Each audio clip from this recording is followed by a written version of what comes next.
여러분 아시는 대로 제가 기독교 방송에서 성서학당을 맡아서 한 것이 이제 1년이 거의 다 되어 갑니다. 방송 보신 분은 아시겠지만 제가 이제 앞에서 강의를 하고 패널들이 4사람이 연예인들이 앉아 있습니다. 많은 분들이 질문을 하시는데요. 대본이 있느냐? 대본 없습니다. 그냥 제가 강의안 준비하고 그분들은 제가 무슨 말할지 아무것도 모르고요. 그냥 즉석에서 질문하는 겁니다. 그럼 즉석에서 이제 제가 대답을 해야 되니까 준비하는 것이 꽤 시간이 많이 걸립니다. 그런데 이제 한 1년쯤 하다 보니까 이분들하고 친해져서 이분들이 그 녹화 전후에 저한테 질문을 많이 합니다. 목사님, 이런 일은 어떻게 생각해야 합니까? 성경의 이 대목은 뭡니까? 많이 질문하시는데요. 한 분이 저한테 얼마 전에 이런 질문을 하셨습니다. 목사님, 그 연예계에 있는 친구들한테 야, 너 이제 교회 좀 가자, 하나님 좀 같이 믿자, 이렇게 물으면 꼭 2가지를 자기한테 역으로 질문을 한다는 거죠. 교회 가자 이러면 아니, 나 너한테 물어볼 거 있어. 그 뭘 물어봅니까? 하니까 첫 번째는 왜 꼭 종교가 필요해? 아니, 나는 종교 없어도 잘 사는데 왜 인간에게 종교가 필요한 거야? 이 질문이 첫 번째 질문이고, 2번째 질문은 종교라고 해도 수많은 종교가 있는데 왜 꼭 너는 예수님 믿고 교회 가자고 해? 다른 종교 믿으면 안 돼? 이 2가지 질문을 한다는 거죠. 이 2가지 질문에 대해서 뭐라고 대답을 해야 될지 잘 모르겠습니다. 목사님 좀 알려주세요. 이런 질문이었습니다. 여러분이라면 뭐라고 대답을 하시겠습니까? 제가 이렇게 대답을 해 주었습니다. 한번 잘 생각해 보십시오. 모든 사람의 인생에 제일 중요한 건 2가지입니다. 2가지 사건이 인생에 제일 중요합니다. 첫 번째는 태어나는 것, 2번째는 죽는 것. 그런데 그분하고 나하고는 우리가 다 이미 태어났잖아요. 태어난 거 놔두고 그럼 우리 인생에 남은 모든 사람이 겪을 수 있는 제일 중요한 사건 하나는 죽음입니다. 그런데 이 세상의 모든 것, 문학이나 예술이나 그 어떤 것도 죽음을 해석할 수는 있습니다. 그러나 문학이나 예술이 죽음을 극복하게 할 수는 없습니다. 요즘에 과학적이다 이러면 모든 게 다 통용되잖아요. 그런데 여러분 생각해 보십시오. 과학도 인간의 죽음을 극복할 수 없습니다. 과학이 발전하면 병 고치는 기술이 발전해서 인간의 생명을 다소간에 연장할 수는 있지, 과학이 죽음을 극복하고 영생을 줄 수는 없습니다. 첫 번째, 왜 종교가 필요하냐? 그것은 죽음에 대한 해석이 아니라 죽음을 극복하는 방법을 알려주는 유일한 것이 종교이기 때문입니다. 첫 번째 질문에 대한 대답. 2번째, 그러면 수많은 종교 중에 왜 굳이 교회를 다니고 예수님을 믿어야 되느냐? 기독교야말로 수많은 종교 중에서 죽음을 극복하고 부활과 영생을 이야기하는 유일한 종교입니다. 그래서 기독교를 믿어야 합니다. 제가 이렇게 2가지로 대답을 해 주었습니다. 여러분, 제가 대답 잘 했습니까? 네. 그럼 여러분도 앞으로 그렇게 대답하시면 됩니다. 그래서 기독교가 구원의 종교고 우리가 교회를 다녀야 합니다.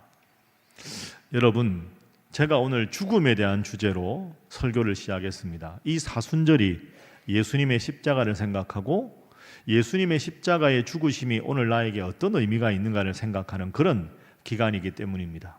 그래서 오늘 이 시간에도 예수님의 십자가의 의미에 대해서 생각을 하면서 우리가 성경에 나오는 복잡한 교리적인 설명보다 제가 방금 예를 든 것처럼 예수님 안 믿는 사람들한테 예수님을 어떻게 소개하고 십자가를 어떻게 소개하는 것이 좋을까? 그 초점을 맞추어서 예수님 십자가 의미를 지금부터 한번 살펴보겠습니다. 자, 우리는 교회에서 예수님이 십자가에 죽으셨다 하는 것에 대해 수많은 가르침을 받습니다. 그런데 믿지 않는 사람들에게 예수님의 십자가를 설명하려면 2가지가 중요한 점이 있습니다. 예수님 달리신 십자가의 중요한 2가지 특성, 여러분 누구나 이야기할 수 있는 겁니다. 첫 번째는 이것입니다. 따라합니다. 자발적인 죽음. 자발적인 죽음. 예수님의 십자가는 자발적인 죽음이라는 것이 중요합니다. 여러분, 사람들은 인지상정으로 다 고난, 괴로움, 힘든 거 다 싫어합니다. 그런데 고난과 고통 중에 최극한이 죽음입니다. 그 죽음이라는 단어를 들으면 괜히 마음이 불편하고요, 괜히 좀 여러 가지 심각해지는 그런 경향이 있습니다. 왜? 죽음을 다 사람들은 부담스러워하기 때문이죠. 그런데 성경을 보면 예수님이 십자가에 달리신 것은 어쩔 수 없이 돌아가신 게 아니라 자발적으로 예수님이 십자가에 죽으셨습니다. 모든 사람이 가장 부담스러워하고 꺼려하는 십자가를 자발적으로 받았다. 여기에 기독교 복음의 위대함과 예수님의 십자가의 위대함이 있습니다. 예를 들어서 요한복음 10장 17절을 한번 화면으로 보십시오. 자, 함께 한번 읽어볼까요? 시작. 내가 내 목숨을 버리는 것은 그것을 내가 다시 얻기 위함이니 이로 말미암아 아버지께서 나를 사랑하시느니라. 아멘. 한번 따라해 보시죠. 내가 내 목숨을 버린다.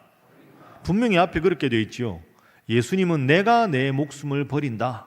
내가 다시 부활하고 모든 사람들에게 부활을 주기 위해서 내가 자발적으로 내 목숨을 버린다.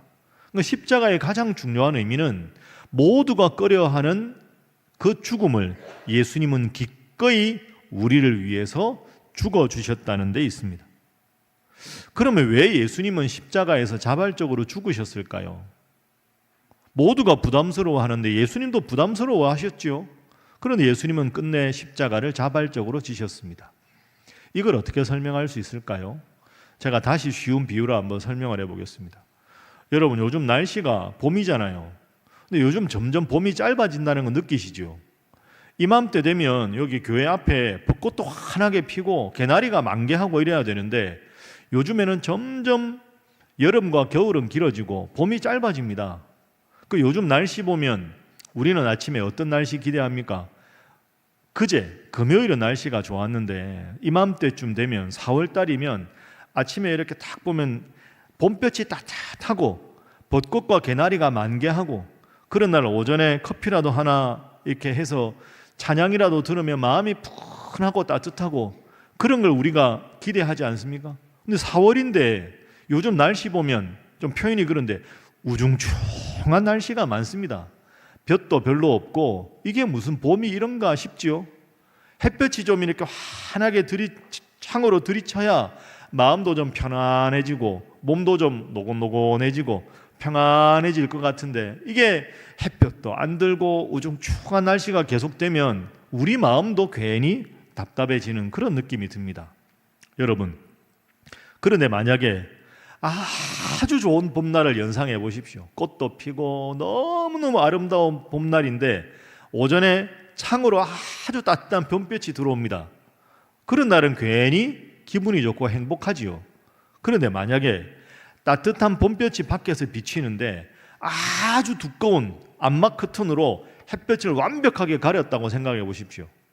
햇볕이 따뜻해지지만 나한테는 하나도 안 느껴집니다. 그러면 괜히 마음이 다시 우울해지고 답답해지지요. 왜? 통창으로 햇볕이 안 들어오니까. 비유하자면 따뜻한 봄볕은 하나님의 사랑이고요, 우리와 봄볕 사이를 가로막고 있는 두꺼운 검은 암막 커튼은 죄입니다. 그러면 사람이 그 안에 있으면 어떻게 될까요? 볕을 못 받으니까 날씨가 으슬으슬하게 춥고 콧물도 나고 재채기도 나고 목도 붓고 머리도 아프고 괜히 감기 몸살 올 것 같은 분위기. 영적으로 말하면 햇살 같은 하나님의 사랑을 내가 받지 못하면 그것 때문에 누군가를 미워하는 마음, 정죄하는 마음, 우울한 마음, 불쾌한 마음, 화난 마음, 이런 마음이 내 마음속에 가득한 상태가 영적인 의미로 죄입니다. 죄. 예수님이 자발적으로 십자가에 죽으셨다는 건 무슨 뜻일까요? 나와 따뜻한 봄볕이신 하나님 사이에 있는 시커먼 암막 커튼을, 죄의 커튼을 완전히 제치시고 따뜻한 햇볕이 그대로 나에게 환하게 비치게 해주시는 것, 그걸 위해서 예수님께서 십자가에 죽으셨다. 예수님 십자가에 죽으실 때 성소의 휘장이 위로부터 찢어졌다. 이것과 연관시켜보면 충분히 우리가 이해할 수 있습니다. 그러면 따뜻한 햇살이 들어오니까 다시 어깨가 이렇게 펴지고 몸도 건강해지고 몸도 편안해지면서 마음도 밝아집니다. 이게 바로 두터운 암막 커튼을 제치고 따뜻한 봄볕이신 하나님의 사랑을 우리가 느껴서 죄 중에 살지 않고 다시 하나님 안에서 행복을 누릴 수 있게 되었다. 그것을 위해서 예수님은 십자가에서 자발적으로 죽으셨다. 이런 뜻입니다. 여러분, 예수님께서 왜 십자가에 자발적으로 죽으셨습니까? 나를 행복한 삶을 살게 하기 위해서 자발적으로 죽음을 선택하신 줄로 믿습니다. 그 예수님을 잘 믿으시고 봄볕 같은 하나님의 사랑을 날마다 느끼며 주님 때문에 행복하고 또 주님 안에서 행복한 우리 신일의 모든 성도들이 되시기를 주님 이름으로 축복합니다. 옆에 분들과 인사 한번 하겠습니다. 주님 때문에 행복하시기 바랍니다. 한 번 더 할까요? 예수님이 십자가로 행복을 주셨습니다. 하겠습니다. 이게 첫 번째 의미입니다. 자발적인 죽음의 십자가. 두 번째 의미는 이것입니다. 따라합니다. 용서의 십자가. 용서의 십자가. 그러니까 여러분 앞으로 십자가 하면 이 두 가지를 딱 생각하십시오. 자발적으로 나의 행복을 위해 예수님 십자가에서 죽으셨다. 두 번째로 십자가에서 예수님은 용서를 말씀하셨다. 자, 우리 예수님이 십자가에서 하신 말씀 중에 첫 번째 말씀이 뭡니까? 첫 번째 용서죠. 용서. 자, 누가복음 23장 34절 볼까요? 함께 읽어봅니다. 시작. 이에 예수께서 이르시되 아버지 저들을 사하여 주옵소서 자기들이 하는 것을 알지 못함이니이다 하시더라. 그들이 그의 옷을 나눠 제비 뽑을세. 아멘. 따라합니다. 아버지 저들을 사하여 주옵소서. 여러분 십자가에서 죽어가면서 맨 처음에 하신 말씀이 용서라는 게 얼마나 위대합니까? 예수님께서 그런 용서의 삶을 사셨기에 가능한 것 아닙니까? 우리는 어렵고 힘들면 평소에 그 사람의 언어 습관이 그대로 드러납니다. 근데 예수님 십자가에서 죽으시면서 맨 먼저 말씀하신 것이 원수 같은 사람들, 배은망덕한 제자들 보복이 아니라 용서를 말씀하셨습니다. 용서의 십자가. 이것이 얼마나 귀한지 모릅니다. 그래서 그 예수님의 용서의 의미를 오늘 본문에 베드로, 예수님의 수제자 베드로가 오늘 본문에서 이렇게 말합니다. 베드로서 2장 23절도 화면 보시지요. 자, 저게 쉬운 번역으로 읽으면 이렇습니다. 예수님은 십자가에서 모욕을 당하셨으나 모욕으로 갚지 않으시고 고난을 당하셨으나 위협하지 않으시고 정의롭게 심판하시는 하나님께 다 맡기셨습니다. 따라합니다. 모욕을 당하셨으나 모욕으로 갚지 않으시고 고난을 당하셨으나 위협하지 않으셨다. 여러분 이게 우리가 읽지만 얼마나 어렵습니까? 여러분 누구에게나 모욕을 당하면 어떻게 됩니까? 내가 당한 만큼 갚아주고 싶다. 이게 보통 사람들이 가지는 생각 아닙니까? 나에게 모욕을 준 사람 내가 똑같이 갚아주고 싶다. 그런데 내가 능력이 없다. 그러면 뒤에 가서 험담이라도 합니다. 속이 아프니까, 답답하니까. 저 사람 천하에 몹쓸 사람이라고 막 험담합니다. 그럼 여러분 모욕을 모욕으로 갚거나 모욕을 험담으로 갚으면 이건 계속 악순환이 됩니다. 보복이 또 다른 보복을 낳고 이 보복이 또 보복을 낳고 이 보복은 또 보복을 낳고 그 보복의 악순환, 미움의 악순환이 계속 되는 거죠. 그걸 끊어낼 수 있는 유일한 방법이 뭡니까? 용서입니다. 그래서 예수님은 용서하신 겁니다. 예수님께서 사랑하라 말씀하시고 십자가에서 천마디를 용서를 말씀하신 것, 미움과 보복의 악순환을 끊고 살아가라. 그걸 위해서는 내가 용서하는 것, 그것이 유일한 해결책이다. 그래서 예수님은 아버지 저들은 지금 자신이 뭐 하는지 모릅니다. 저들의 죄를 용서해 주십시오 라고 용서를 이야기하신 겁니다. 여러분 그렇습니다. 폭력을 폭력으로 응대하고 모욕을 모욕으로 되갚아주려는 악순환의 고리를 끊는 것, 용서하는 것, 그게 정말로 진정한 용기가 아니겠습니까? 진정한 용기는 용서에 있습니다. 그래서 이런 말이 있죠. 불의와는 맞서 싸워야 하지만 그 방법이 폭력적이어서는 안 된다. 왜? 폭력은 또 다른 폭력을 낳기 때문입니다. 여러분, 왜 십자가가 위대할까요? 십자가가 용서의 상징이기 때문입니다. 사랑의 상징이기 때문입니다. 그러니 사순절을 우리가 지내면서 우리 마음속에 누군가를 여전히 미워하고 보복하고 싶어하고 용서하지 못하는 마음이 있다면 아직도 나는 예수님의 십자가의 의미를 깊이 실천하지 못하고 있는 미성숙한 성도에 불과합니다. 예수님의 용서의 백미가 마태복음 5장 44절 아닙니까? 화면 한번 보실까요? 자, 함께 읽어봅니다. 시작. 나는 너희에게 이르노니 너희 원수를 사랑하며 너희를 박해하는 자를 위하여 기도하라. 아멘. 저게 얼마나 어렵습니까? 근데 예수님은 그걸 실천하셨지요. 십자가에서 원수를 사랑하고 저들의 죄를 사해 주십시오 하고 용서를 선포해 주셨습니다. 여러분, 사순절 기간에 이렇게 5째 주까지 보내는데 앞으로도 지금도 여러분 용서하지 못한 누군가가 마음속에 있습니까?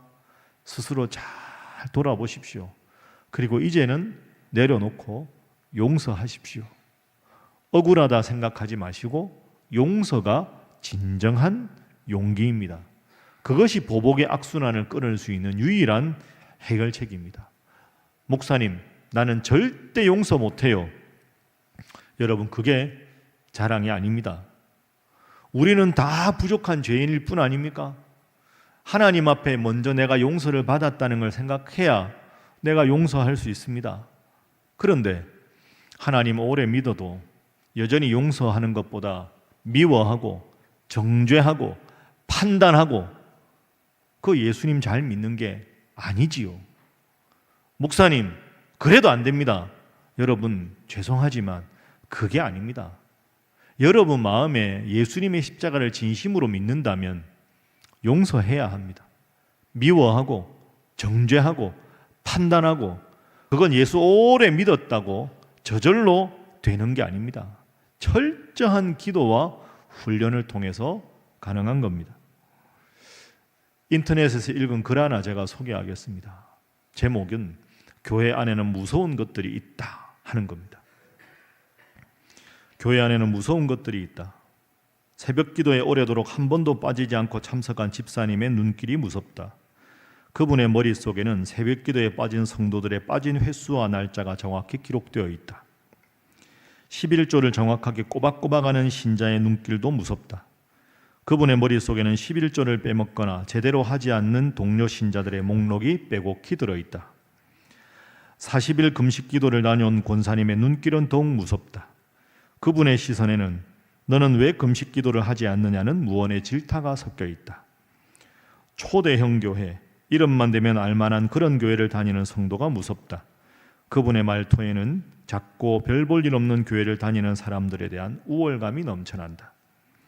성도수가 많은 교회 목사님들도 무섭다. 그분의 권위와 무게는 그렇지 않은 목회자들을 한심하게 여기는 시선이 은근히 배어 있다. 아마도 우리 주님도 이런 부류들이 무서울 것이다. 누군가가 아마 교회 상처를 많이 받은 분이 이런 글을 쓰지 않았을까 생각합니다. 여러분, 믿음 생활 열심히 하는 일은 정말로 좋은 일입니다. 칭찬받아 마땅한 일입니다. 열심히 하십시오. 그러나 내가 하나님 앞에 열심히 신앙생활을 하면 할수록 겸손해야 합니다. 마음이 넓어져야 하고 용서할 줄 알아야 합니다. 내 마음이 주님 믿으면 믿을수록 더 넓어지는 것, 용서할 수 없는 누군가를 향해서 용서의 손길을 펼 수 있는 것, 그것이 주님 잘 믿는 징표입니다. 이 사순절 기간에 주님처럼 자발적으로 내가 먼저 섬기고 힘들고 어렵지만 누군가를 품어주고 용서할 수 있는 십자가를 실천하는 우리 신일의 모든 성도들이 되시기를 주님 이름으로 축복합니다. 우리 옆에 분들과 인사 한번 하겠습니다. 용서가 진정한 용기입니다. 자, 한 번 더 할까요? 십자가의 삶을 실천하시기 바랍니다. 자, 그러면 이제 오늘 이 십자가를 우리의 삶에 어떻게 적용할까 하는 걸 생각해 보겠습니다. 제가 오늘 설교 첫 부분부터 말씀드렸지만 믿지 않는 분들에게 좀 쉽게 적용하기 위한 십자가의 의미를 오늘 설교에서 말씀드린다고 했습니다. 제가 한번 설교 시간에 여러분께 말씀드린 적이 있는데 죽음과 연관된 기독교인이 써야 될 용어가 있고 써서는 안 되는 용어가 있는데 자꾸 이 부분을 혼돈을 하셔서 지금도 여전히 그렇게 사용하시는 분이 있어서 두 가지 잘못된 표현에 대해서 일러드리겠습니다. 앞으로는 꼭 고치시면 좋습니다. 첫 번째는 누군가가 돌아가셨을 때 한자로 표현할 때 누구누구가 돌아가셨다라는 표현을 한자로 소천하셨습니다. 이렇게 쓰는 경우가 많이 있습니다. 주보 광고에도 보면 어떤 교회는 누구가 누구 소천하셨습니다. 여러분, 그것은 문법적으로 잘못된 표현입니다. 소천의 소자는 부를 소자입니다. 천은 하늘, 기독교적으로는 하나님을 말하는 거죠. 그러면 소천이라는 말은 한자 문법적으로는 하나님의 부르심을 받았다라는 뜻입니다. 그러면 소천을 한다라는 말은 잘못된 겁니다. 문법적으로 정확하게 말한다면 소천 받으셨습니다 라는 것이 정확한 표현입니다. 소천하셨다 맞지가 않습니다.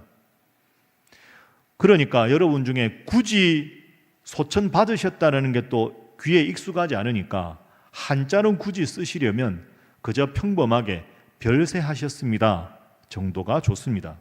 그러나 그보다 더 좋은 기독교적인 표현은 어려운 한자 섞어 쓰지 마시고 하나님의 부름을 받으셨습니다. 혹은 천국으로 부름을 받으셨습니다. 믿는 사람인 경우에 하나님의 부름을 받으셨습니다. 이렇게 쉬운 표현으로 쓰는 것이 훨씬 더 성경적이고 좋은 표현입니다. 두 번째 시정해야 될 표현이 있습니다.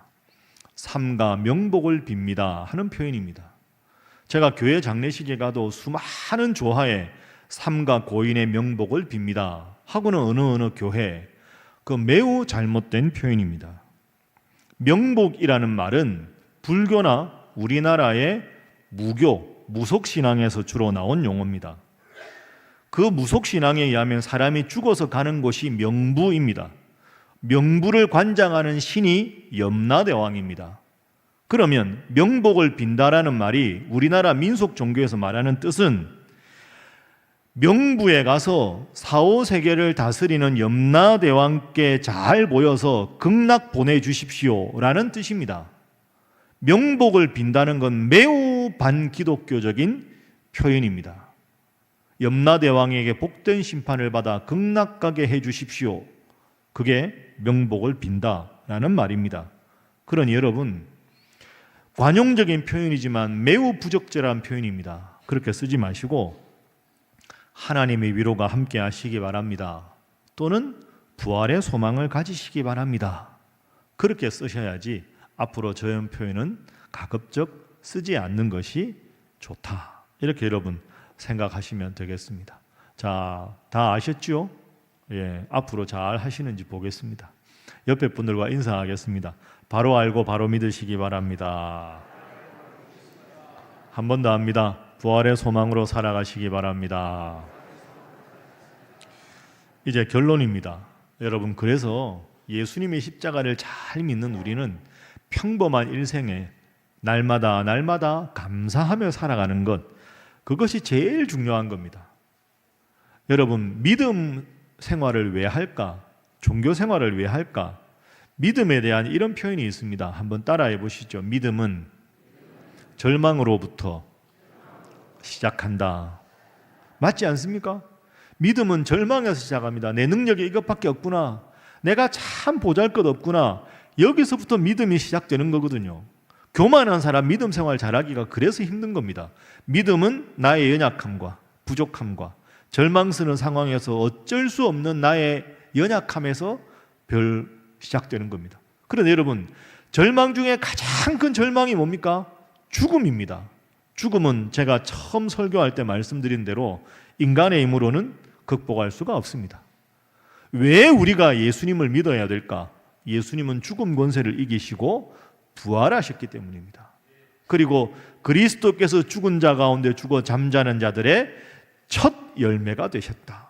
예수님이 부활 이루시고 그 예수님을 구원자로 믿으면 우리 모두도 죽음을 극복하고 부활하게 될 줄로 믿습니다. 그것이 죽음을 극복한 기독교 신앙의 위대함입니다. 그래서 우리 기독교인들은 다 이 점에 동의해야 합니다. 첫 번째, 우리 모두는 죽는다. 두 번째, 그러나 죽음이 끝이 아니고 죽음 이후에 예수님은 부활을 약속하셨다. 세 번째, 예수님이 친히 죽음 권세를 이기시고 부활의 첫 열매가 되셨다. 네 번째, 그 예수님을 구원자로 믿으면 나도 부활해서 저 천국에서 영생할 것이다. 여러분 믿습니까? 제가 여러분에게 묻습니다. 여러분은 예수님께서 죽음 권세를 이기시고 사흘 만에 부활하신 것을 믿습니까? 여러분도 죽으시면 죽음이 여러분의 인생의 끝이 아니라 예수님처럼 언젠가 부활해서 저 천국에서 영원히 살 줄로 믿습니까? 이 두 가지 아멘 할 수 있으면 우리는 절망할 필요가 없습니다. 왜? 절망의 극한이 죽음인데, 죽음을 극복하신 분이 예수님인데, 나도 죽음을 극복하고 부활할 것인데, 이 세상에 아무리 힘들고 어려워도 죽음보다 더한 절망이 어디 있습니까?